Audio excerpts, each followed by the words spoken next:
Hello, I'm Gareth Roberts from the Anfield Wrap. This is Melissa Reddy from Goal.com, who reports on Liverpool in the Merseyside area.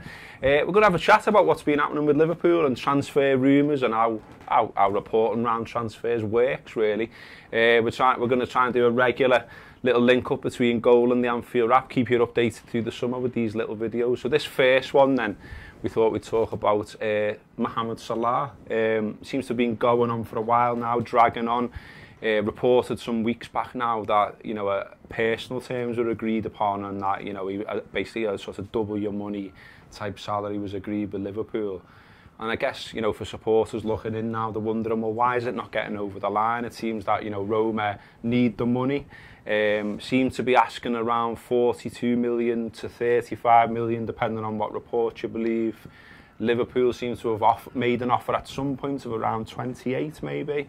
And they don't seem to be able to reach what looks like obvious middle ground and get the deal done. And obviously people are getting frustrated with that, especially after the Van Dijk situation. So you're making the calls every day, you're putting the feelers out every day, trying to find out what's going on. So, you know, from your point of view, Mel, why is this deal not getting over the line?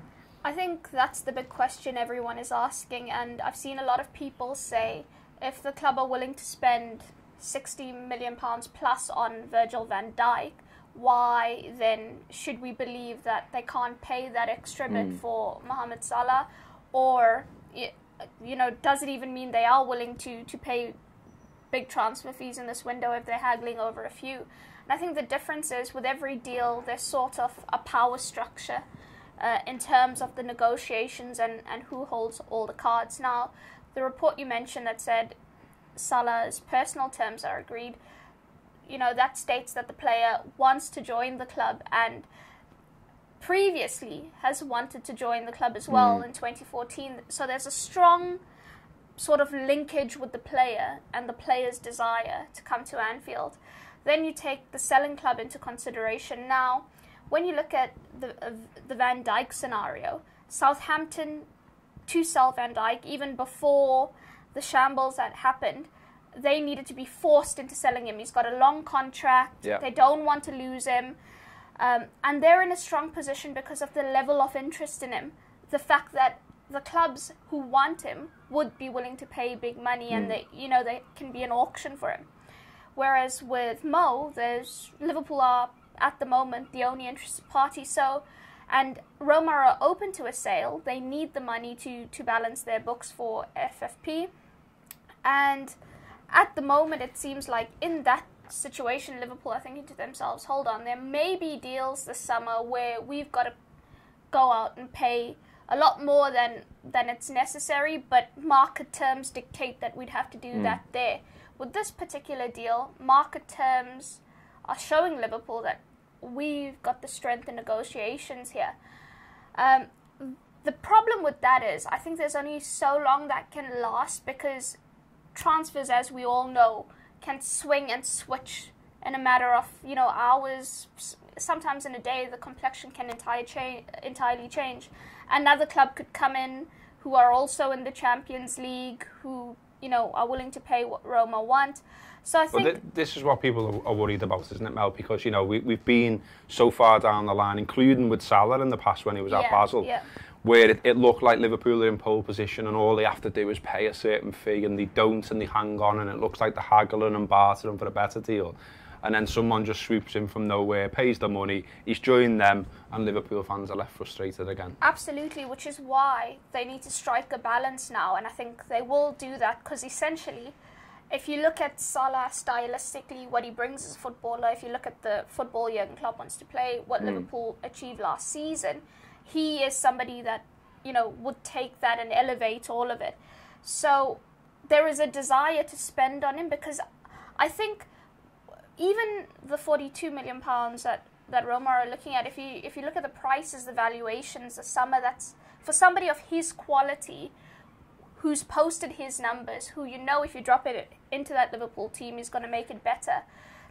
It's a little bit much, but not a lot considering... No, not too much, no. Yeah, considering current terms. So I think probably around £36 million. If they can settle somewhere there, I think that will happen. It will be a good deal for both clubs. The player will be happy. So it's just about now finding that balance between how long do we spend negotiating and you know, how forceful do we need to be to just push this over the line at the stage that we feel most comfortable at. Well, Liverpool obviously need some positive PR as well, really, now after the Van Dijk debacle. And I guess that particular debate led to a lot of talk now. You see it all the time on social media about quite how transfer stories get in the paper, and people are wondering, including myself, why, you know, the idea that Van Dijk particularly wanted to play for Klopp and particularly wanted to play for Liverpool, why was that allowed to get out there? Because that's what seemed to really frustrate and anger Southampton. So because we got your ear and because, you know, you do report on the Merseyside patch, you put the calls in every day, as I said before, I just thought it'd be interesting to have a bit of a chat about how you source your stories, really, because I think a lot of people attribute it to the club leaking information. That's said all the time, and you see people saying, you know, Liverpool need to shut these leaks off, but they're not the only people who own information in these deals, are they? Yeah, absolutely. I think there's a massive misconception, and it would make my job so easy if what people perceive to be true would actually be true, and that the club is just saying, hey Mel, here's a story, write that. Yeah. Here's this, write that. Here's an update on this. It absolutely doesn't work like that. How information gets verified is you actually have to put it to the club, and you have to put very strong stuff to them. So in my job, I speak to agents all the time, players all the time, consultants, so people who act on the behalf of agencies to, you know, approach clubs about players.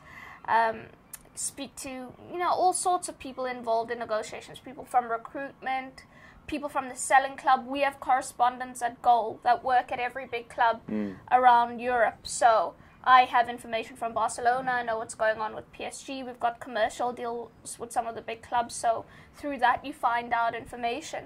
And I've got to take the information to the club and say, listen, I'm going to print this, this is what I've got from source X. It's very strong information.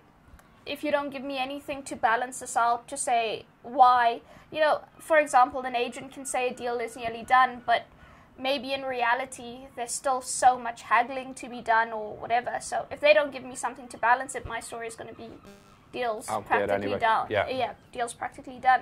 So it's in their best interest to provide a steer on whether what you've got is correct, whether it's incorrect. Whoa, there's still so much left to do in the deal and all that. Because otherwise you could set an expectation that's not realistic, couldn't you, with that information? Yeah. So for instance, you might say, oh, Liverpool have nearly done a deal for X, whereas Liverpool might actually say to you, because they know what you know, they might say, well, actually we're interested, but that's all there is at this stage. Yeah.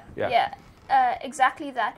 It's also quite damaging for the club. People will say, well, why do they need to say to you yes or no, or this is partially correct?